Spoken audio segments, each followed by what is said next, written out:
Olá, seus meninos, tudo bem com vocês? Estamos aqui para mais uma aula do nosso curso do 8º ano. E no vídeo passado eu deixei aqui um enigma para que vocês tentassem resolver aí. Alguns me deram retorno, alguns dos meus alunos me deram esse retorno aqui e já trazendo a resposta. Alguns perguntaram para os pais, outros para os avós, outros descobriram sozinhos. Mas, no geral, aqueles que nós não temos aqui o contato na aula também online, eu quero deixar aqui essa resposta que fiquei devendo aqui do vídeo passado. O enigma era o seguinte: o que é o que é?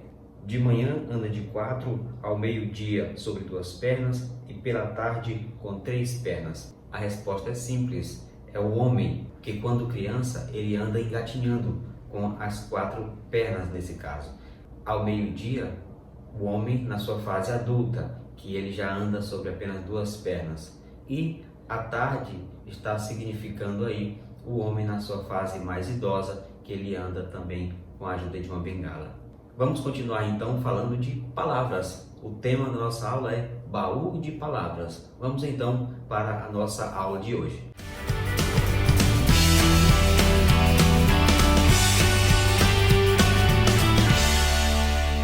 Bom, pessoal, a aula de hoje eu quero começar mostrando essa tirinha aí do Calvin, uma tirinha bem interessante. No primeiro quadrinho diz assim: quando você vai voltar para casa, tio Max? O Calvin pergunta. E o tio responde: amanhã. Está ansioso, é? O Calvin, pensativo, diz: puxa, eu queria que você ficasse para sempre. E aí o tio, já passando a mão na cabeça do Calvin, né? Ele diz assim: que coisa bonita de se dizer. Você é legal, Calvin. E Calvin completa e diz: a mamãe é bem mais paciente comigo na frente das visitas. Você deve ter percebido aí na tirinha do Calvin um certo tom de humor, não é verdade? Eu queria que você colocasse aí nos comentários, nos respondesse aí em que consiste o tom de humor nessa tirinha aí, tá bom? Continuando então, agora eu tenho um texto para vocês, um texto de Mário Quintana. Ele fala de um acidente, mas um acidente de leitura. O tema do texto é trágico acidente de leitura. Vamos ler então esse texto, tá bom? O texto diz mais ou menos o seguinte: tão comodamente que eu estava lendo, como quem viaja num raio de lua, num tapete mágico, num trenó, num sonho. Nem lia, deslizava, quando de súbito a terrível palavra apareceu. Apareceu e ficou plantada ali diante de mim, focando-me. Abscôndito. Que momento passei?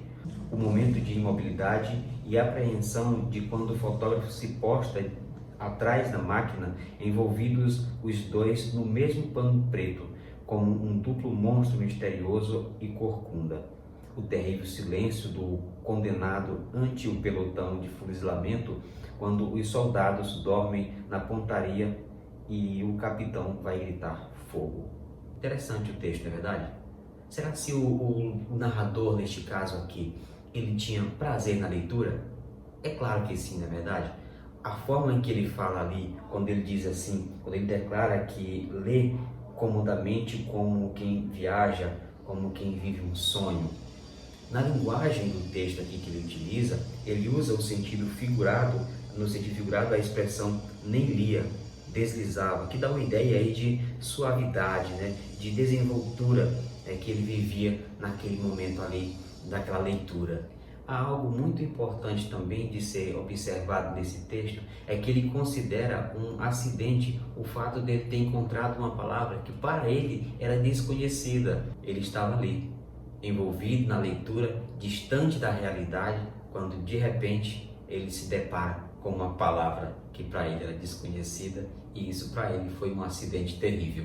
Você também deve ter observado que a palavra abscôndito, ela foi escrita aí em letra maiúscula.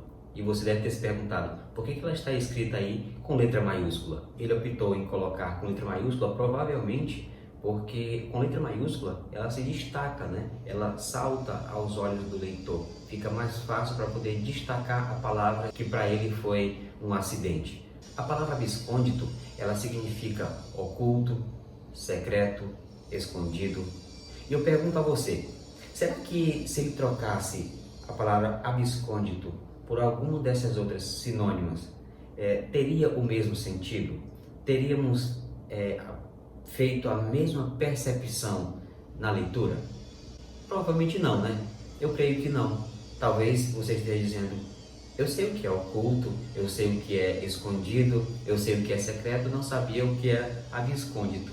E claro, porque a palavra abscôndito, ela não é tão comum como essas outras, né? Então, se trocasse por uma dessas outras, provavelmente não teria o mesmo efeito, porque essas outras são bem mais comuns e para ele talvez não seria um acidente, teria continuado essa leitura de forma natural, né? Assim.